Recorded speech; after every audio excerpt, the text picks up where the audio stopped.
다 같이 기도드리심으로 주의 시작하겠습니다. 은혜와 사랑에 좀 감사합니다. 오늘도 주의 저를 날 저희들을 하나님 인도해 주시는 데 감사합니다. 하나님께서 저희를 이곳을 인도하신 것은 저희들에게 은혜를 베푸시고 하나님의 백성으로 거룩하게 또 새롭게 회복시켜 주시려고 인도하신 줄 믿습니다. 오늘 예배를 통해서 저희들의 심령이 다시 아버지와 온전해질 수 있도록 이 예배를 통해서 우리의 마음이 하나님을 만날 수 있는 그런 예배를 할 수 있도록 역사해 주시옵소서. 감사드리는 예수님의 이름으로 기도드립니다. 아멘. 우리가 찬송가 87장 통찬으로 87장 예수님이 주신 그곳에는 찬양하겠습니다.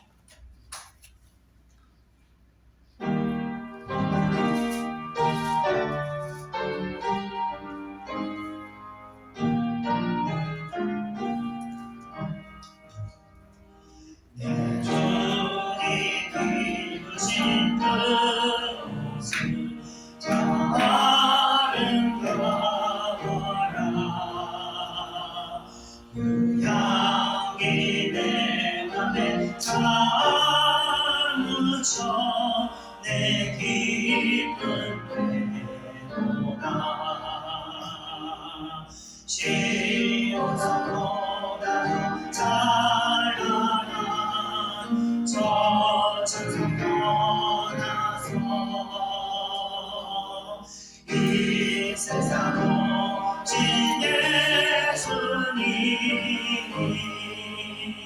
참내 구세주 내 주는 수가 있고 다 견디셨구나 지신 십자가 대할 때 나 눈물 흘리네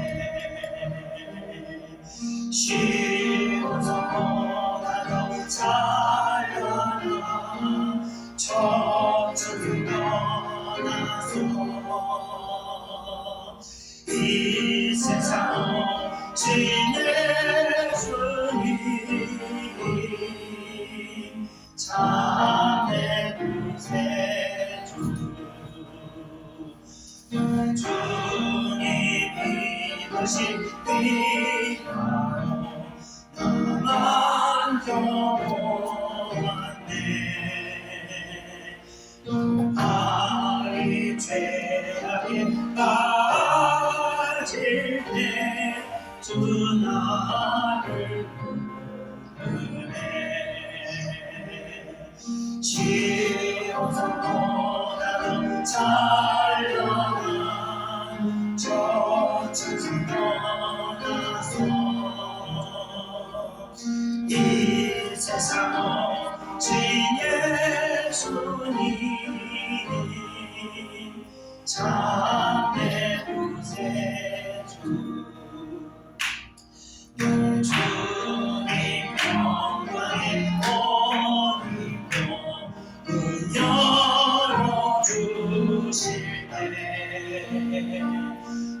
주님 나라에 들어가 영원히 살겠네 시온산보다 더 찬란한 저 천상 떠나서 이 세상 오신 예수님 참내 구세주 아멘. 이어서 찬송가 197장 또 찬송가 178장 노래가 풍성한 하나님을 찬양드리겠습니다.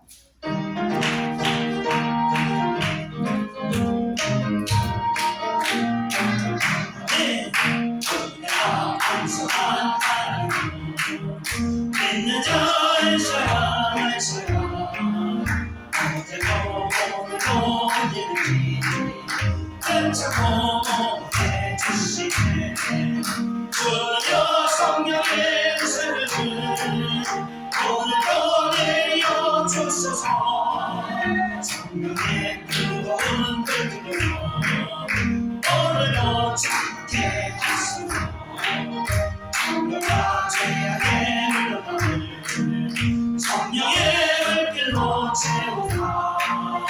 청결케 하소서 태우소서 깨끗게 하여 주옵소서 아멘 주여 성령의 샤를 오늘도 내려 주소서 성령의 뜨거운 불로서 오늘도 즐겁게 하소서 이 시에 제물로 돌아가신 어린 양 우리 주 예수여 예수의 은혜를 내리시사 오늘도 구원해 주소서 주여 성령의 샤를 오늘도 내려 주소서 성령의 뜨거운 불로서 오늘도 즐겁게 하소서 주님의 불구신 나를 세상에 널리 전하리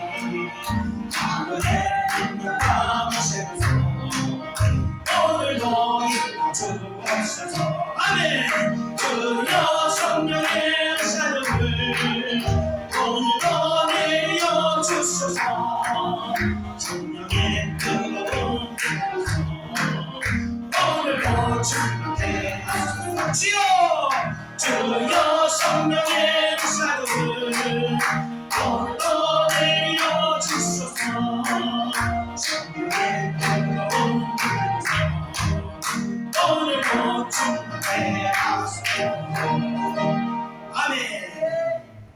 이어서 찬송가 264장, 찬송가 198장 정결하게 하는 셈이 찬양되겠습니다.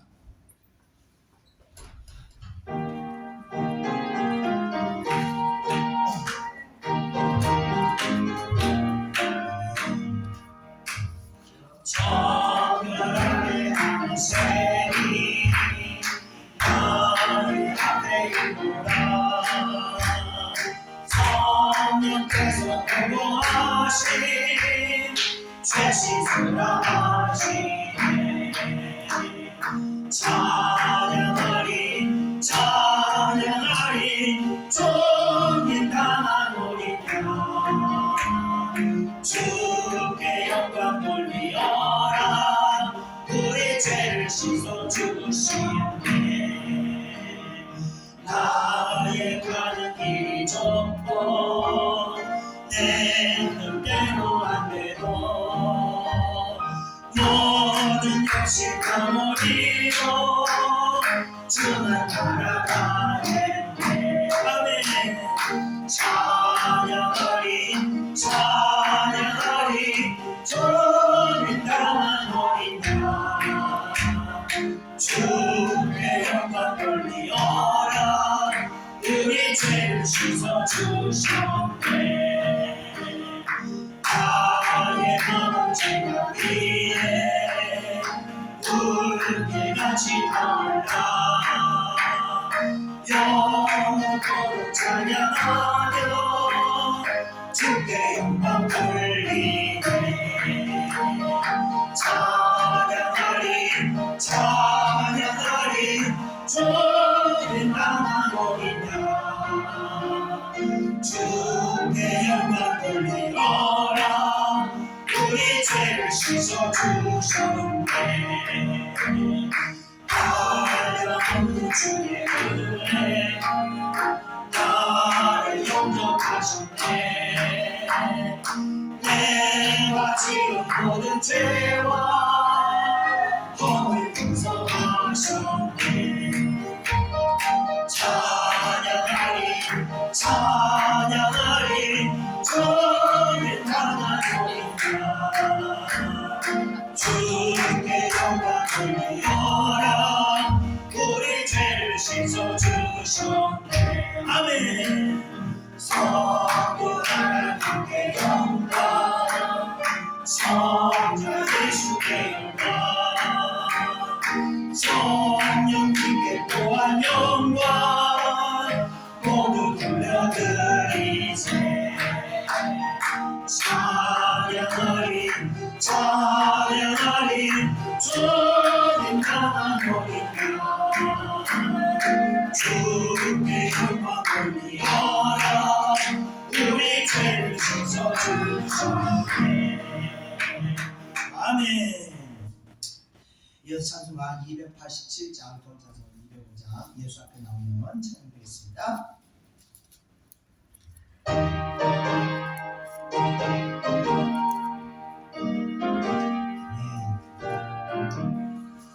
예수 앞에 나오며 제사하며 주의 손에 안기고 버리시리라. 우리 주만 믿으면 모두 구원 얻으며 영생 본당 열려가 확실히 바뀌었네. 예수 앞에 나가서 은총을 받으며 맘의 기쁨 넘치고 감사하리라. 우리 주만 믿으며 모두 구원 얻으며 영생 본당 열려가 확실히 바뀌었네. 예수 앞에 설 때에 이것을 입으며 알코올인 반대집에 길이 살리라. 우리 주만 믿으며 모두 구원 얻으며 영생 본당 열려가 확실히 바뀌었네. 아멘. 우리 끝으로 찬송가 333장, 찬송가 381장 충성하라 죽도록 찬양드리고 오늘 예배 가운데 우리에게 새로운 마음을 받는 하나님께 온전히 소수한 마음을 주시자 지키고 하겠습니다. 찬송가 333장입니다.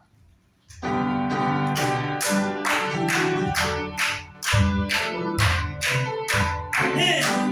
충성하라 주고 충성하라 주님께 슬픔이나 괴로움 주의 사랑 못 끊으니 충성하라 주고 충성하라 끝까지 충성하라 주고 충성하라 주님께 찬양하여 조명을 들려온다 주의 충성하라 주고 충성하라 끝까지 충성하라 주고 충성하라 주님께 항상 내가 힘쓰고 주님 나를 도우소서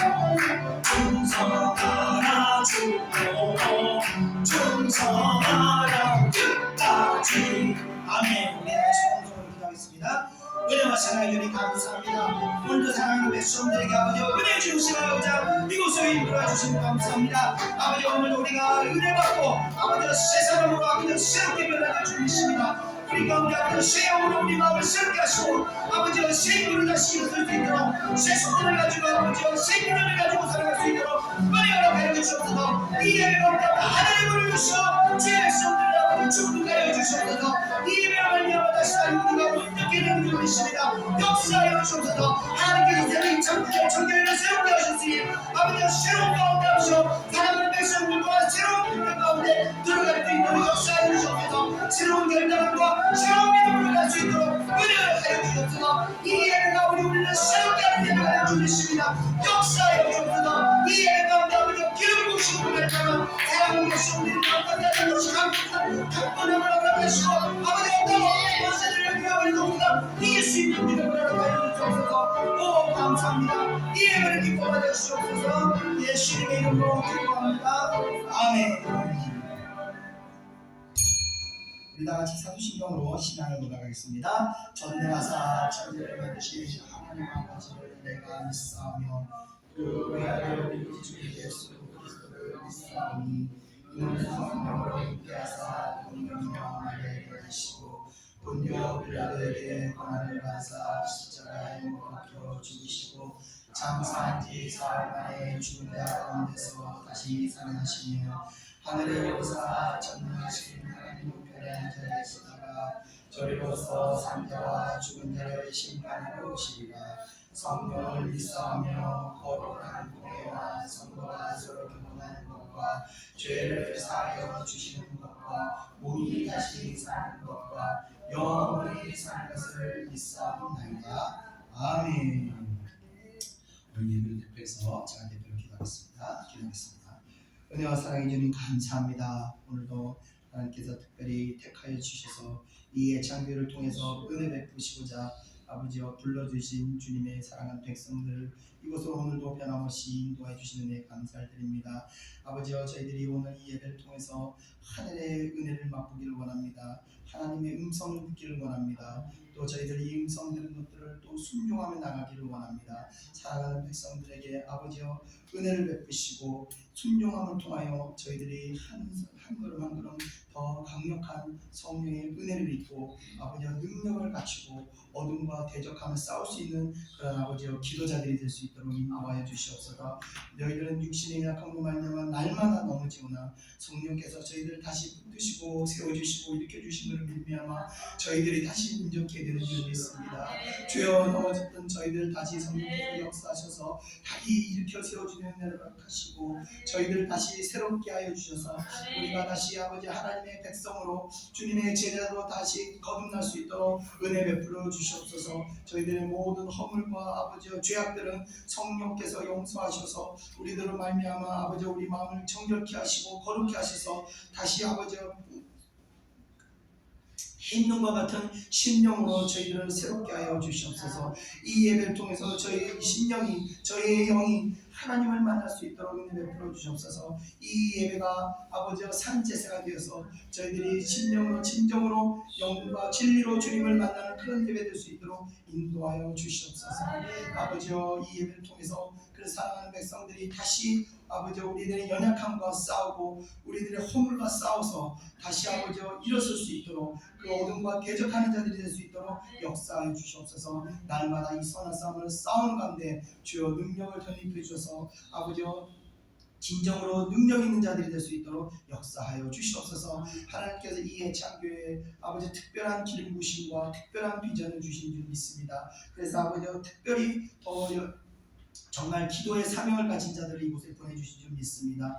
이 기도의 사명자들을 통해서 하나님 나라를 확장하게 하시고 하나님의 영광을 받으실 수 있도록 역사해 주시옵소서. 이곳에 어떤 영혼들이 하더라도 아버지여 그 영혼들의 묶임들이 풀어지고 아버지여 정말 성령의 은혜 가운데 자유케 되는 역사를 허락하여 주시옵소서. 어둠의 권세들을 다 깨뜨려 버리시고 성령의 진리만이 사랑하는 백성들 가운데 백성들을 인도할 수 있도록 역사하여 주시옵소서. 말씀 가운데 아버지 우리 안에 있는 아버지 또 연약함을 바라보게 하여 주시옵소서. 우리 안에 있는 아버지 교만을 바라보게 하시고 우리 안에 있는 어둠들을 바라보게 하셔서 그 깨달음으로 말미암아 우리가 또 싸워서 기도함으로 말미암아 회개함으로 말미암아 이 어둠에서 우리가 또 자유케 되는 줄 믿습니다. 역사하여 주시옵소서. 감사드립니다. 오늘 예배 가운데 성령께서 역사할 줄 믿습니다. 또 예배 참석하지 못한 자들 하나님 택한 자들 다시 아버지여 하나님께서 속히 은혜의 장소로 돌아갈 수 있도록 인도하여 주시옵시고 그들과도 늘 함께 통행하사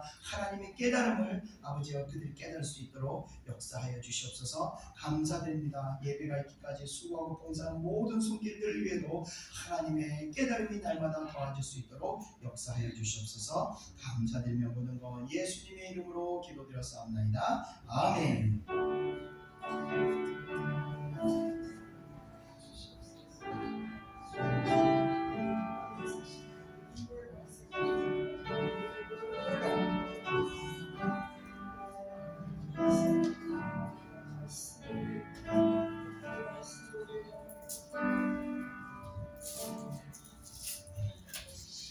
우리가 하나님 말씀 보겠습니다. 하나님 말씀은 마태복음 26장 26절부터 39절까지입니다.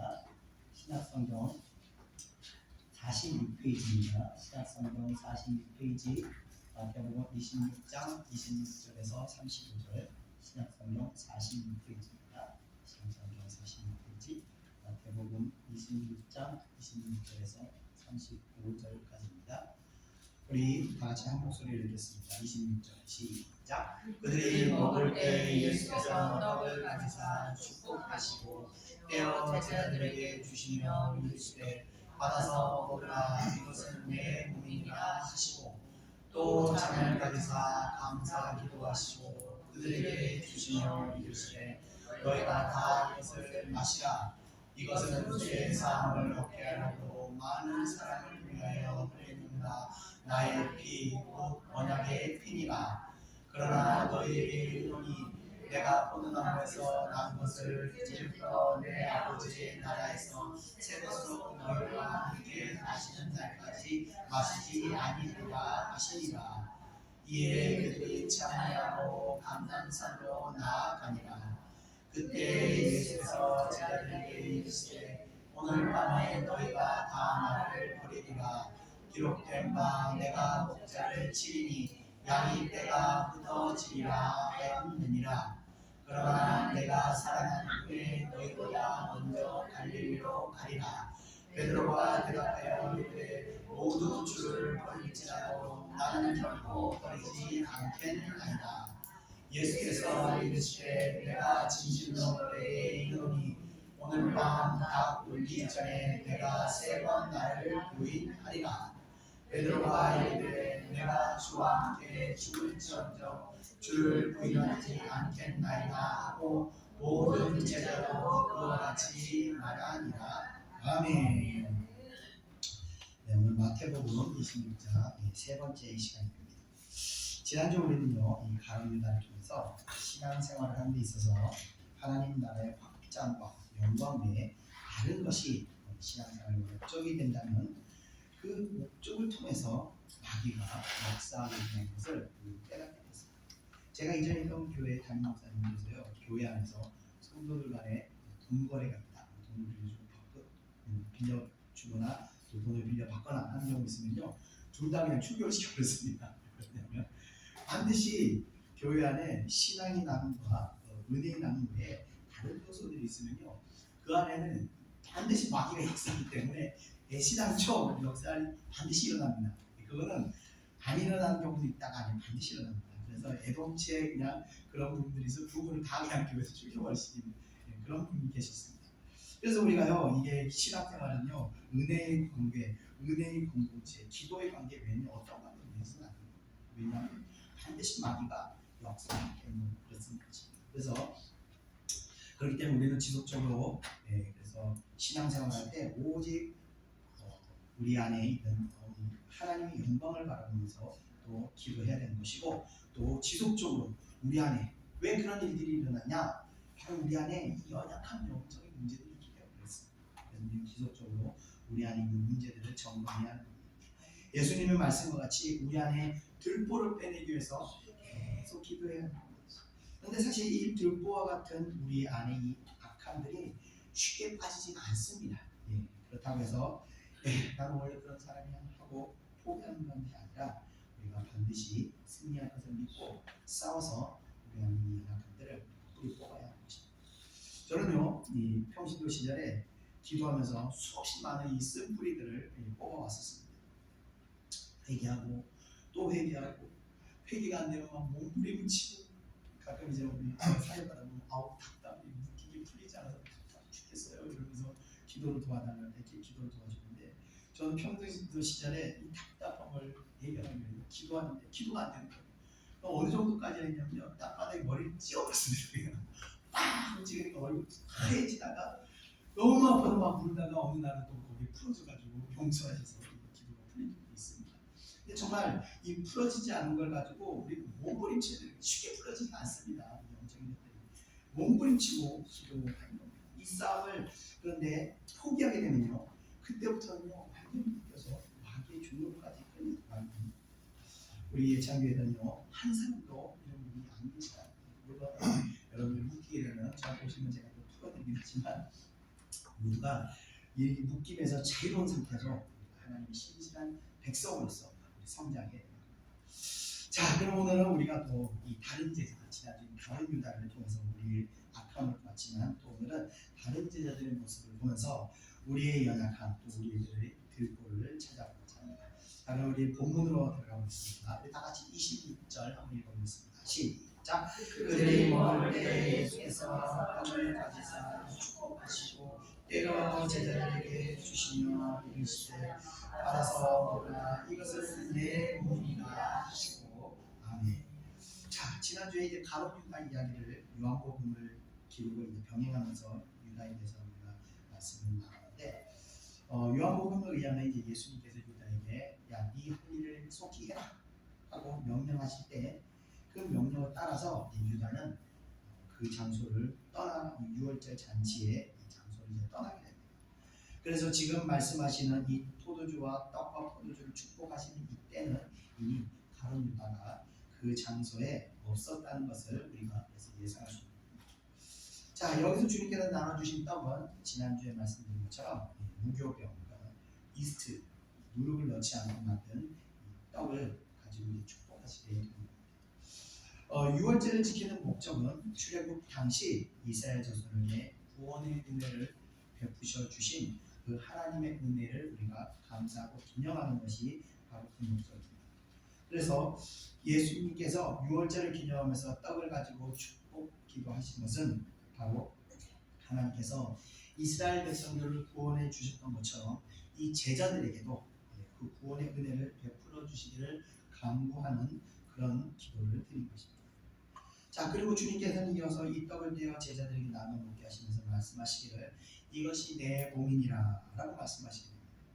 자, 주님께서는요 자신의 몸을 떡과 연관지어서 말씀하시면서 이 자신을 믿지 않고서는 구원에 이룰 수 없음을 이제 가르치시고, 자, 그런데 주님의 이것이 내 몸이니라 라는 이 말씀 때문에 이 가톨릭에서는 성찬식의 떡과 포도주가 실제로 예수님의 살과 피로 변한다고 믿고 있습니다. 그것을 이제 화채설이라고 하는데, 그런데 우리 개신교에서는 이것을 화채설을 믿지 않고 단지 예수님의 상징적인 말씀일 뿐 실제로 떡과 포도주가 예수님의 살과 피로 변한다는 것을 변한다고 주장하는 이 가톨릭의 주장에 대해서 반대 의견을 가지고 있습니다. 또 왜냐하면 우리 개신교에서 그 반대하는 이유에 대해서 보면 누가복음에 기록된 성찬식 이야기를 보면 주님께서 떡을 나눠주시면서 말씀하시기를 이것이 나의 피, 내가 살인이라 말씀하신 것이 아니라 이것으로 나를 기념하라 라고 말씀하시기 때문에, 그러니까 이 성찬식은 단지 예수님의 희생을 기념하는 그런 의식일 뿐이라는 것입니다. 자, 가톨릭에서는요 이러한 화채설 말고도 상당히 좀 미신적인 요소들이 좀 있습니다. 예를 들면 마리아상을 만들어서 거기에 성당절에 항상 기도하면서 들어가기도 하고, 이것부터 시작해서 하나님께서는 동물이나 어떠한 우상의 형상도 심지어 하나님의 형상조차도 만들지 말라고 하셨지만 이 로마에 있는 베드로 성당에 가면 이 초대교부들의 동상들이 쫙 만들어진 장식되어 있는 것을 보면서 이 반성경적인 요소들이 가톨릭에 참 많이 있습니다. 자, 이러한 모습을 가지고 개신교에서 비판의 소리가 적지 않습니다. 자, 왜 가톨릭은 이와 같은 미신적인 요소들을 가지게 되는가?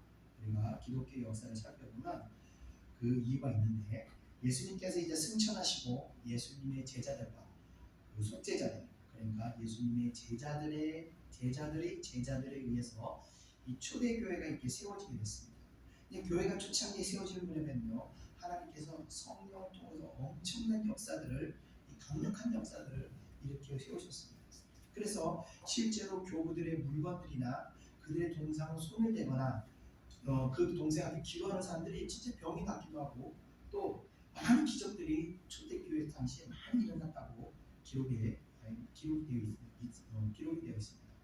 자, 이것들을 또 성경도 증거하고 있는데, 사도행전에 보면요 바울의 손수건을 가져다가 이 손수건을 가져다가 병든 사람에게 대면 병이 떠나기도 하고 귀신이 나가기도 했다는 기록이 있는 것을 볼 때, 이 같은 초대교회의 초자연적인 역사가 강력한 역사가 있었다는 것을 우리가 알 수 있는 겁니다.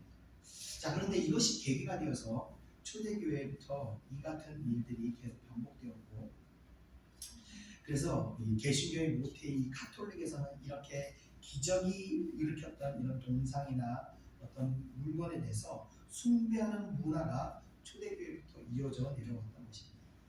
자, 그러나 우리가 알아야 할 것은요, 그것은 교회를 세운 당시에 필요에 의해서 베풀어 주셨던 하나님의 강력한 어떤 성령의 통한 역사일 뿐, 현재까지도 이런 일을 반복하는 것은 옳은 방법이 아니라는 것입니다.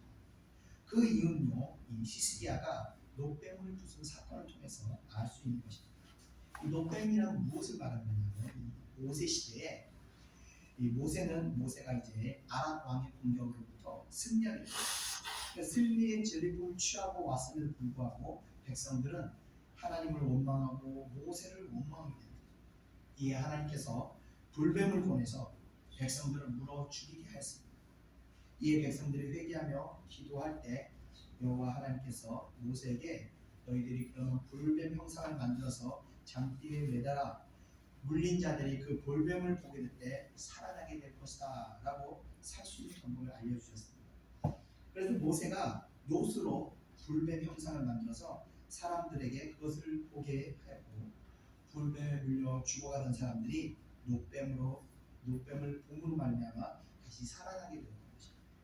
자, 여기서 중요한 것은요, 이들이 노스로 만든 불뱀을 봄으로 살아나게 된 것은 그 노뱀 형상이 이들을 살린 것이 아니라 그들이 노뱀을 보러 가는 그 믿음이 이들을 살린 것입니다. 그러니까 노뱀을 보는 것 그 자체가 믿음이라는 것입니다. 그런데 문제는요, 그때부터 이스라엘 백성들은 그 노뱀을 성물 취급하면서 그 형상 앞에서 분양하고 제사를 드렸다는 겁니다.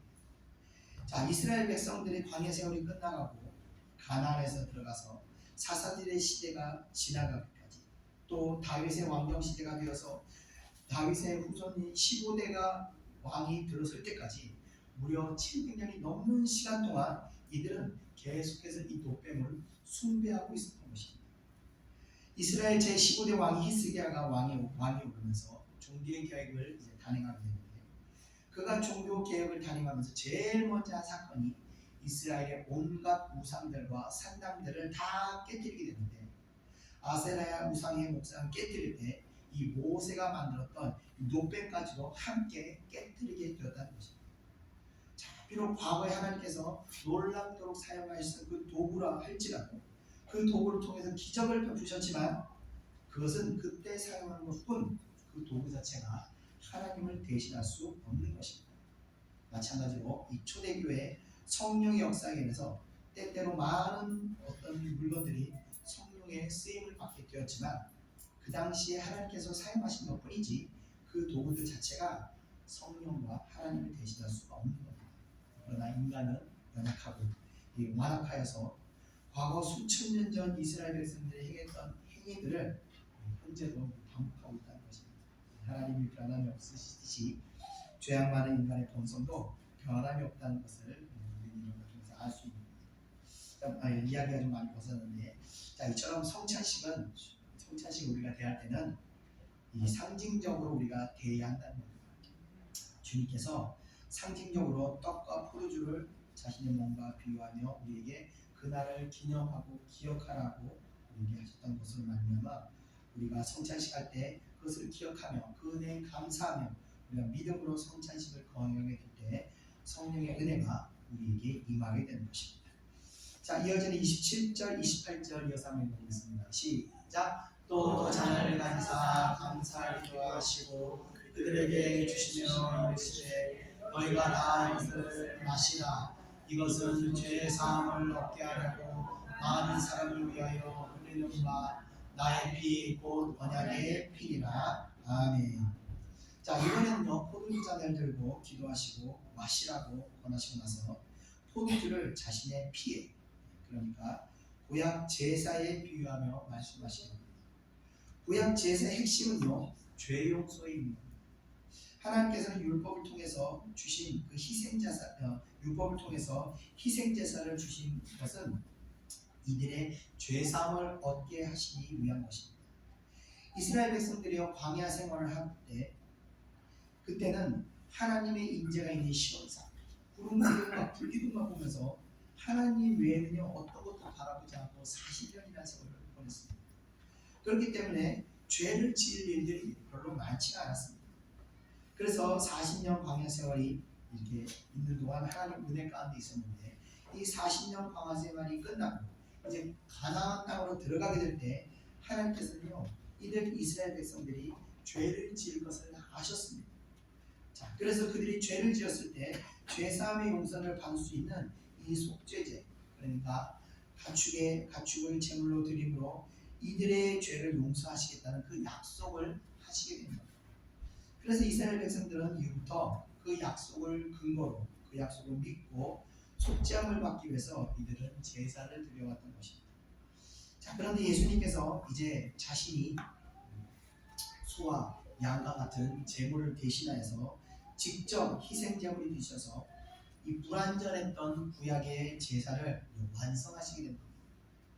지금 예수님께서는 자신이 그 일을 감당하시기 위하여 십자가를 짊어지실 것이라고 말씀하고 계신 것입니다.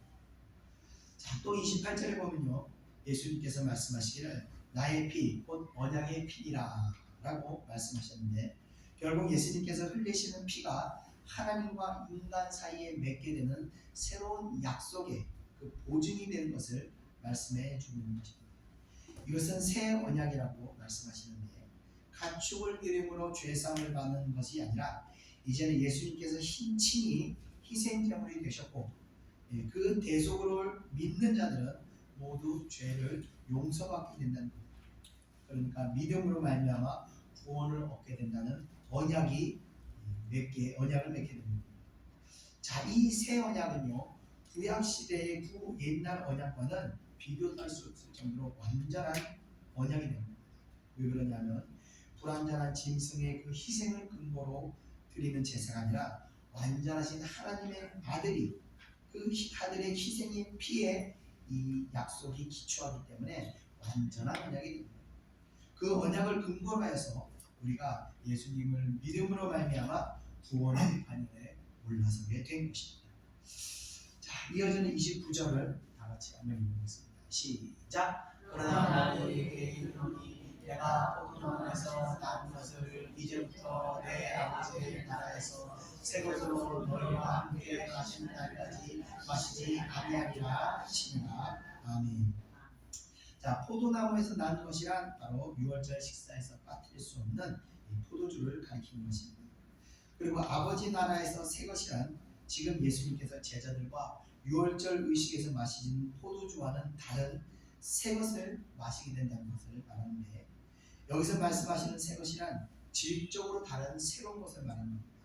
그러니까 우리가 앞서 앞으로 이제 우리 맞이하게 될 새하늘과 새 땅에서 먹게 되는 새로운 것을 말하는 것이어서 이것은 영적인 의미로만 주어지는 것이 아니라 실질적이고 썩지도 쇠하지도 않는 그 새 것을 마시게 된다는 말씀인 것입니다. 자, 그 날이 올 때까지 주님께서는 다시 포도주를 마시지 아니하리라 라고 말씀하시는데 이 말씀에 의하면은 출애굽 시대 때부터 지금 예수님 사역하는 당시까지 이 계속 줄곧 지켜왔던 이 유월절 예식이 예수님이 이 만찬과 또 이어지는 십자가의 죽음으로 말미암아 최종적으로 이 유월절 의식이 완성되었다는 그런 의미를 가지고 있는 겁니다. 그래서 이제 이 만찬을 끝으로 유월절 만찬이 완성되었기 때문에 앞으로 맞이하게 되는 그 하나님 나라에서 그러니까 새하늘과 새 땅에서 새로운 만찬을 하게 될 것임을 예언하에 말씀을 하시는 것입니다. 자, 이어지는 30절 계속 읽어보겠습니다. 시작. 이에 그들이 찬미하고 감람산으로 나아가니라. 아멘. 자, 이들이 찬미하였다고 하는 노래는 아마도 시편 113편에서 118편의 시들이라고 우리가 이해할 수 있습니다. 자, 그리고 이들은 감람산 그러니까 올리브산이라고 하는 그곳으로 나아가게 됩니다. 자, 이 감람산은 사진에서 보는 바와 같은 이 예수님께서 습관적으로 누가복음을 보면 습관적으로 기도하러 가셨던 산이 바로 이 올리브산, 이 감람산이 됩니다.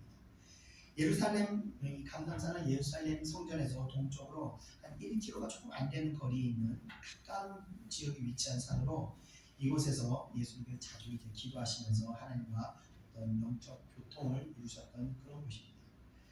산이라고 해서 보신 바와 같이 크고 깊은 산이 아니라 흔히 우리가 살고 있는 주위 뒷동산 공원 정도 그 정도밖에 안 되는 비교적 오르기 쉬운 그런 산입니다.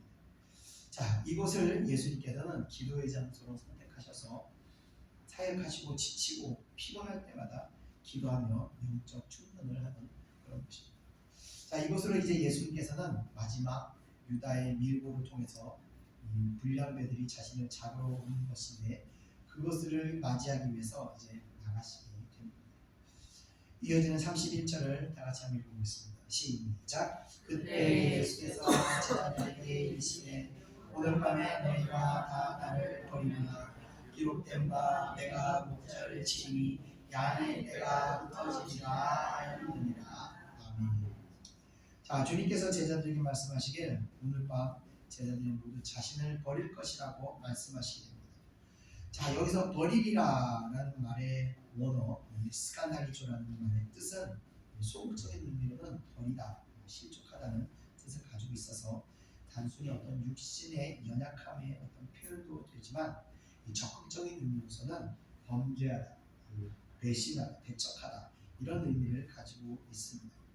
그래서 주님의 제자들이 단순히 어떤 배신한 정도가 아니라 내버려, 예수님을 내버려 죽음에 이르도록 방치했다는 의미로 가지고 있는 것입니다. 그러니까 너희들이 나를 죽음에 가도록 죽음에 이르도록 그냥 나를 방치할 것이다 이런 의미를 또 가지고 있다는 거예요. 그러니까 현대의 범죄로 말하는 살인방조죄와 같이 알고서도 그냥 방치하는 그런 죄를 지게 된다는 것을 의미합니다. 자, 결국 11명의 제자들은요 자기 살고자 예수님을 죽도록 내버려두는 이 죄를 범하게 된 것입니다. 자, 주님이 이어서 스가랴서 13장 7절에 이하는 말씀을 인용하시면서 자신이 당하게 된 상황을 언급하시게 됩니다. 이 예언의 내용은 이것입니다. 참목자가 해를 입게 되었을 때 그때 대부분의 양떼가 사라져버리나 그 양떼 중에 3분의 1은 남아서 연단을 받은 후에 여호와는 우리 하나님이라고 고백을 하게 된 그런 내용입니다. 결국 이 말씀대로 제자들은 처음에 예수님을 팔아버리고 또 어떤 사람은 버리고 또 어떤 이는 부인하는 그런 죄를 범했지만 결국 이들은 다시 연단을 통과한 후에 그리스도를 증거하는 신실한 그런 양떼들이 되었다는 것을 예언하시는 그런 내용이 됩니다. 자, 이어지는 32절 다 같이 읽어보겠습니다.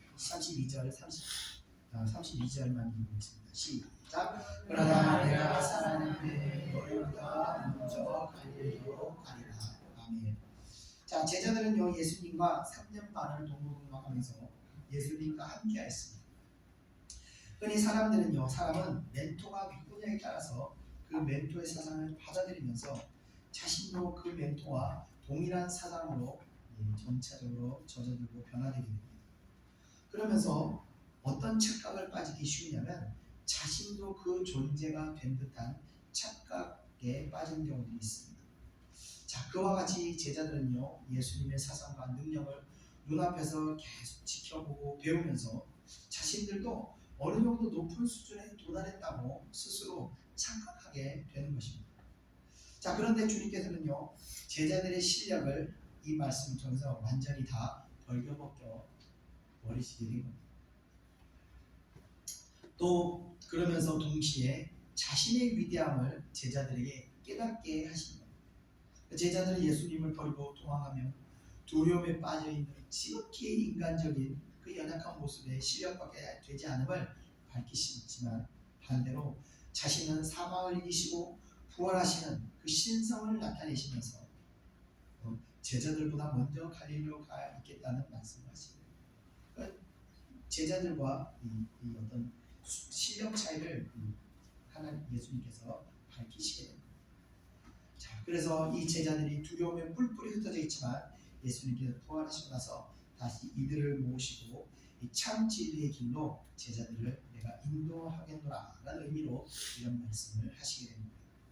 자, 이어지는 33절을 다 같이 읽어보겠습니다. 시작. 베드로가 대답하여 이르되 모두 주를 버릴지라도 나는 결코 버리지 않겠나이다. 아멘. 자, 직선적이고 성급한 베드로는 너희가 다 나를 버리리라는 예수님 말씀에 동의하지 못하고 이 혈기차파는 걸 보면서 이 다른 제자들은 다 주님을 버릴지라도 나는 결코 버리지 않을 것입니다 라고 자신의 어떤 특별한 걸 예수님께 이제 어필하게 됩니다. 그런 예수님의 수제자라는 어떤 우월감을 좀 가지고 있었을 겁니다. 그래서 확신에 찬 소리로 이제 호언장담을 하게 되는데, 앞서 말씀드렸듯이 예수님의 사역을 오래 지켜보면서 배워보다 보면 스스로 자신의 어떤 신앙이 그 경지에 이르게 된 것으로 착각하게 됩니다. 베드로는 스스로의 믿음에 대한 확신을 가지고 있었습니다. 자, 이에 대해서 주님께서는 베드로의 본 모습을 밝히십니다. 이어지는 34절 다같이 읽어보겠습니다. 시작. 예수께서 이르시되 내가 진실로 내게 이르노니 오늘 밤 다 울기 전에 내가 세 번 나를 부인하리라. 아멘. 자, 예수님께서는요 베드로가 예수님을 부인하게 되는 그 시점을 이제 말씀하십니다.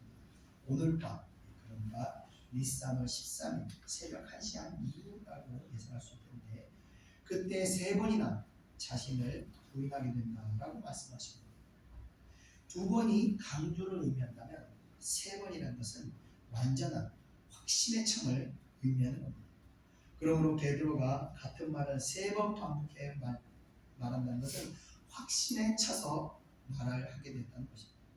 자, 심리학적으로도 볼 때요 어떤 말을 반복해서 세 번 듣게 되면 사람이 그 말에 대해서 신뢰를 얻게 된다고 합니다. 그러니까 베드로가 예수님을 세 번 부인했다는 것은 베드로가 확실하게 완전하게 부인하게 됨을 의미하는 겁니다. 자, 이 부인하는 모습이 얼마나 확실하게 그가 부인하였는가. 마가복음에 의하면 베드로가 예수님을 부인할 때 저주하면서까지 부인하게 되었다고 기록되어 있어요. 욕을 한 거야. 내가 저 예수란 난 알지 못한다고. 단순하게 난 몰라요 이게 아닙니다. 자신이 위기에 처하자 예수님을 욕하면서 자신은 예수와 관련된 사람이 아닙니다 이렇게 부인하는 것입니다. 이보다 더 확실한 부인이 어디 있겠습니까? 완전한 부인이라는 겁니다. 이에 대해서 베드로가 말합니다. 우리 다 같이 35절 한번 읽어보겠습니다. 시작. 베드로가 이르되 내가 주와 함께 죽을지언정 주를 부인하지 않겠나이다 하고 모든 제자도 그와 같이 말하니라. 아멘. 자, 베드로는요 주님과 같이 죽을지언정 주를 부인하지 않겠다고 고백하고 있습니다. 아마 이 마음은요 베드로의 진심이었을 겁니다.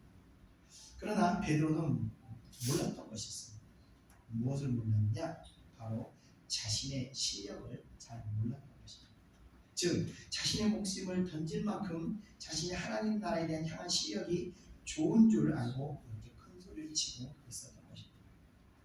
어린아이들이 보면요 뭐 할 수 있는 사람은 저요 나 할 수 있어요 막상 시키고는요 아무것도 못합니다. 그런 것처럼 큰 소리만 치면 할 수 있을 거라고 생각하는 거죠.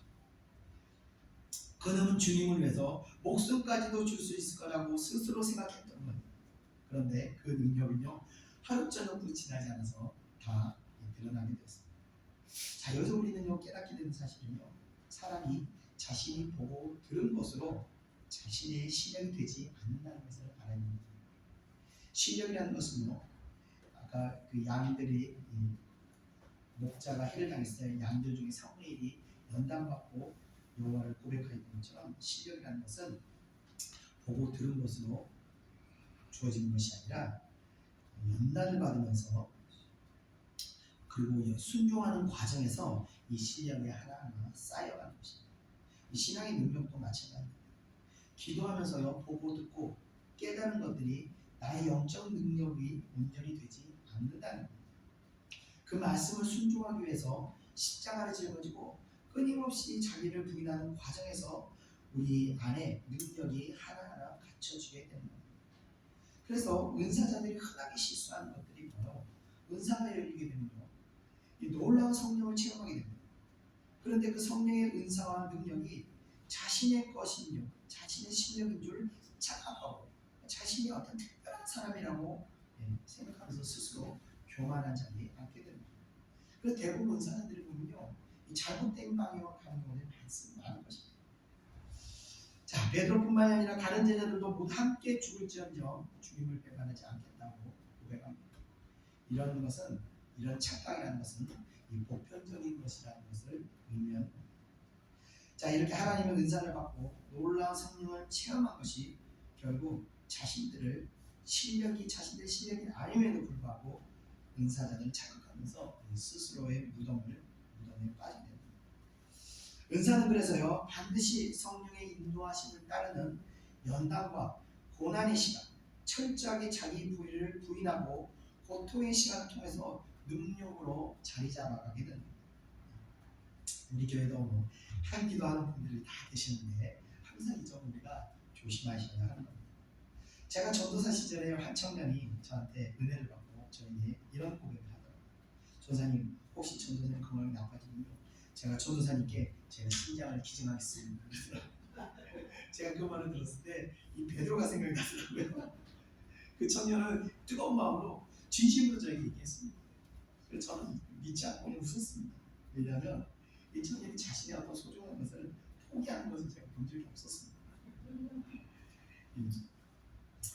자기의 소중한 것을 포기한다는 건요, 굉장히 큰 영적 능력이 있어야 가능한 것입니다. 그래서 그냥 그런 얘기한테 어린아이 보듯이 그냥 웃었습니다. 청년뿐만이 아닙니다. 제 혈육도 제가 건강 위기에 왔을 때 저희가 신장 주겠다는 얘기를 들었습니다. 그때도 제가 웃었습니다. 혈육을 해서 포기한다는 것은 한 번도 해본 적이 없어 포기라는 것을 모르는 사람들이 어떻게 자기 귀한 것을 포기할 수 있겠습니까? 그냥 웃을 뿐입니다. 모두 자신의 감정을 자신의 실력이라고 스스로 착각을 하는 것입니다. 다시 말씀드리면요, 영적 능력이란 연단을 받고 고난의 과정을 거치면서 하나님을 향한 뜨거운 마음을 순종함으로 그 행하는 과정에서 믿음의 능력을 잊게 되는 것입니다. 작은 하나를 순종하는 자에게 하나님께서 더 큰 일을 맡기신다는 말씀을 같이 하나님을 위해서 작은 하나를 포기하는 사람이 큰 것을 할 수 있는 것입니다. 평생 결국 하나님을 위해서 포기하고 바쳤던 사람이 순교자의 길로 갈 수가 있게 됩니다. 외람된 말이지만 목회자는요, 평신도와 다른 점이 있습니다. 뭐냐면 내가 목회자라고 잘하는 게 아니라 목회자가 되었다는 그 자체가 사실 평신도들과는 다른 순종함과 헌신이 있기 때문에 이 길로 들어가게 되는 겁니다. 그래서 그런가 역사적으로 볼 때 스스로 순교자의 길을 걸어갔던 자들 중에 평신도들은 거의 없었다는 겁니다. 대부분 목회자들이 기꺼이 순교의 길을 선택하였다는 겁니다.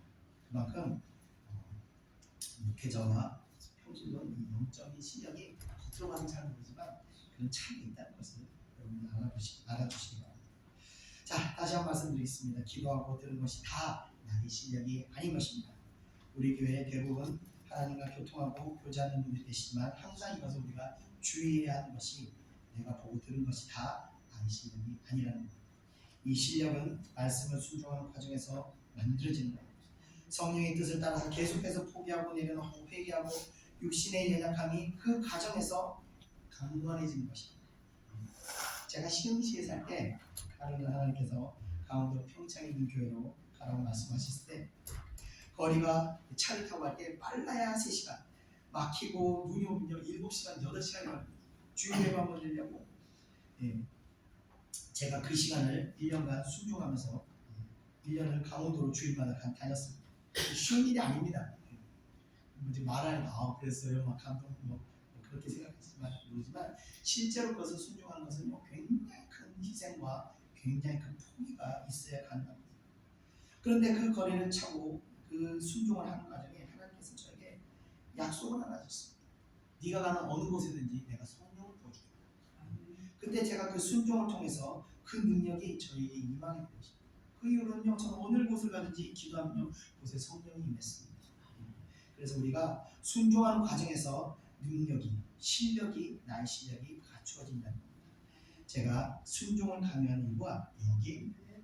우리의 심령에 들려오는 성령의 음성에 순종하기 위해서 우리는 오늘도 우리 자신과 싸워야 합니다. 말씀을 마치겠습니다. 기도하시겠습니다.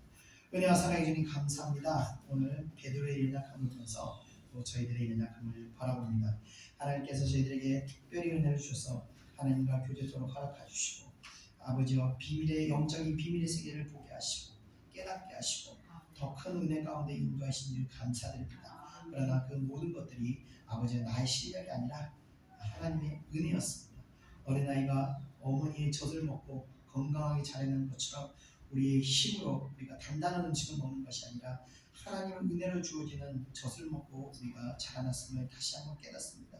이후로는 아버지여 내가 단단한 음식물을 씹어 성장하는 것 같이 이제 사랑하는 백성들이 이 말씀을 듣고 보고 은혜 가운데 즐거워만 하는 것이 아니라 애를 쓰며 노력하며 십자가를 짊어지고 자기를 부인하며 순종하는 과정에서 하나님 저희들이 정말 능력이 하늘의 능력이 저희들에게 덧입혀질 수 있도록 역사해 주시옵소서. 우리 예창교회는 이렇게 성장하는 능력이 갖춰가는 그런 성도들이 세워질 수 있도록 역사하여 주시옵소서. 감사드리며 모든 것 예수님의 이름으로 기도드립니다. 아멘. 우리 다같이 찬송가 433장 통찬가 490장 귀하신 주여 나를 붙드사 찬양하겠습니다.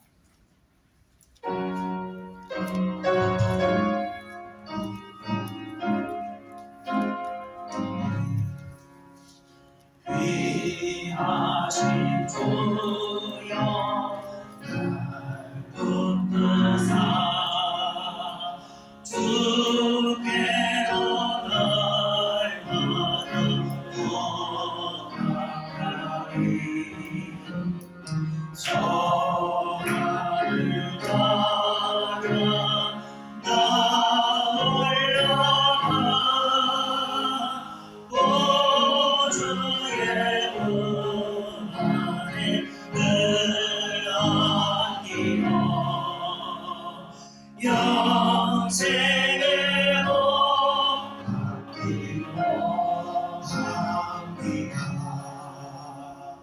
오늘을 불면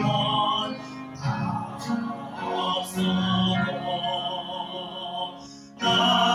날마다 주께로 더 가까이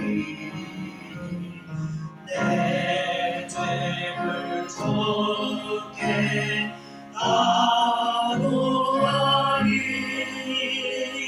주님의 눈물로 날 씻으사 눈보다 더 울게 하옵소서. 가난한 마음이 날 꿰어놓 주 예수 앞으로 더 가까이 이 세상 속한 그 어영신 거주한 생각을 다 버리니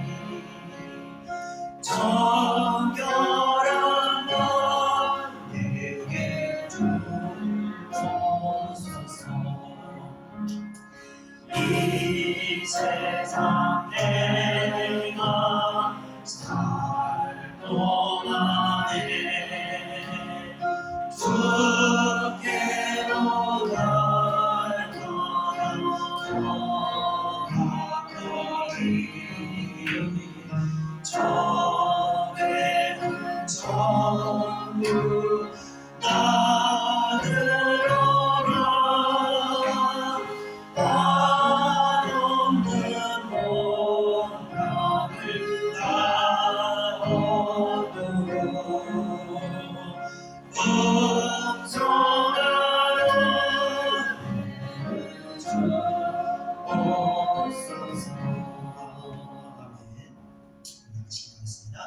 하나님께서 우리들에게 은사를 주신 이유는 첫째로는 하나님의 살아계신 우리에게 깨닫게 하시고 그 은사를 통해서 우리에게 하나님께 더 가까이 가게 하기 위함입니다. 그런데 우리가 은사를 갖게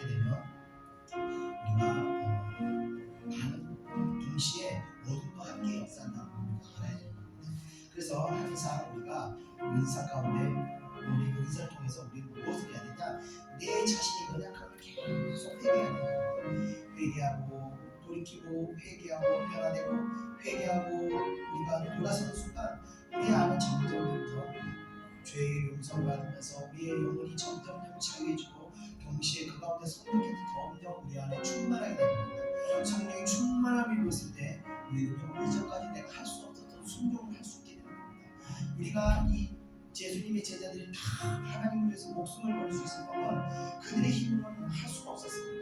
그들의 힘으로는 예수님 부인하고 팔아먹고 도망하고 부인하는 것이 그들의 신의 전부였습니다. 그러나 성령의 의지에서 성령이 일었을 때 이들은 기꺼이 예수님을 성령을 바칠 수 있게 됩니다. 그렇기 때문에 우리는 은사가 열리고 은사를 통해서 날마다 우리 자신을 부인하고 우리 안에 성령의 충만함을 입고 나갈 때 우리는 예수님을 위해서 무슨 일이든지 우리가 순종할 수 있는 겁니다. 그래서 우리가 날마다 우리 안에 연약함을 봐야 됩니다. 이 시간 우리가 다시 또 기도하겠습니다. 하나님께서 우리에게 은혜를 주시고 영을 열어주시고 하나님 나라의 비밀을 깨닫게 하시고 우리의 연약함을 회개케 하기 위한 것입니다. 이 시간 우리가 우리의 연약함을 회개하며 주님께 우리 다시 통성으로 기도하겠습니다. 은혜와 사랑해 주님 감사합니다. 이 시간 아버지여 호언장담하고 큰 소리 치는 제자들이 모두 주님을 버리고 부인하고 팔아버리고 하는 아버지 연약한 모습들을 저희들이 바라봅니다. 이 모습이 아버지여 제자들의 모습이 아니고 우리가 손가락질할 것이 아니고 우리들의 모습임을 우리가 다시 깨닫습니다. 주여 저희들도 아버지여 이런 어리석은 모습으로 우리가 아버지여 따라가지 않고 날마다 아버지여 우리가 기도 가운데 우리의 받은 은사를 가지고 우리가 자랑하는 것이 아니라 날마다 이 은사를 통하여 우리의 약함과 우리 안에 있는 죄악됨과 우리 안에 아버지의 허물들을 바라볼 수 있도록 은혜를 부어주시옵소서. 날마다 우리가 이 어둠을 가지고 하나님 앞에 회개하며 나갈 수 있도록 아버지여 우리가 기도하는 가운데 성령께서 우리의 회개를 돕게 하시고 성령께서 우리의 아버지 연약함을 도울 수 있도록 아버지 역사하여 주시옵소서. 우리 연약함을 아버지와 날마다 내려놓고 회개하고 포기하고 주님의 말씀대로 순종하는 가운데 아버지의 성령이 충만함을 입을 수 있도록 은혜 베풀어 주시옵소서. 우리가 날마다 주님 앞으로 나가기를 원합니다. 우리가 날마다 주님으로 말미암아 아버지와 회개하고 거룩해지기를 원합니다. 한 주간도 저희들이 받은 모든 연약함들이 아버지 오늘 기도 가운데 아버지 은혜 받음으로 말미암아 다시 아버지와 거듭나기를 원합니다. 사랑하는 백성들에게 아버지의 새로운 은혜를 허락하여 주시옵소서. 날마다 아버지와 성령을 힘입고 의지하고 나가며 성령의 능력으로 우리가 하나님 말씀을 순종하고 나가기를 원하오니 주여 우리를 성결하게 만들어주시고 우리를 회개케 하시고 성령 충만함을 입을 수 있도록 역사하여 주시옵소서. 오 주여 감사합니다. 우리의 장교 성도들 다양한 사람과 아버지여 어리석은 제자와 같이 믿음의 등들을 젖지 않고 낙심하지 않도록 붙들어주시고 온전히 하나님의 뜻에 인도할 수 있도록 역사하여 주시옵소서. 감사드리고 예수님 이름으로 기도드립니다. 아멘. 나라가리 배워도 주의 사랑으로 가까이 이 세상 속한 그 어영신 거주한 생각을 다 버리니 정결한 나에게 주소서. 이 세상 내가 살고 가네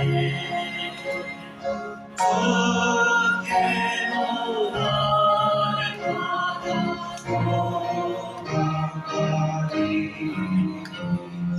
저에는 전부 나들어가 한없는 건강을 다오도록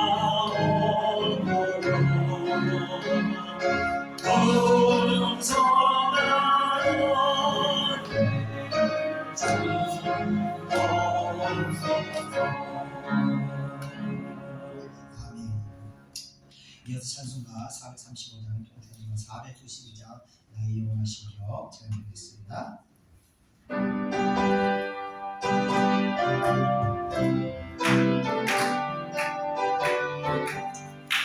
나의 영원하신 길 생명보다 귀하다 나의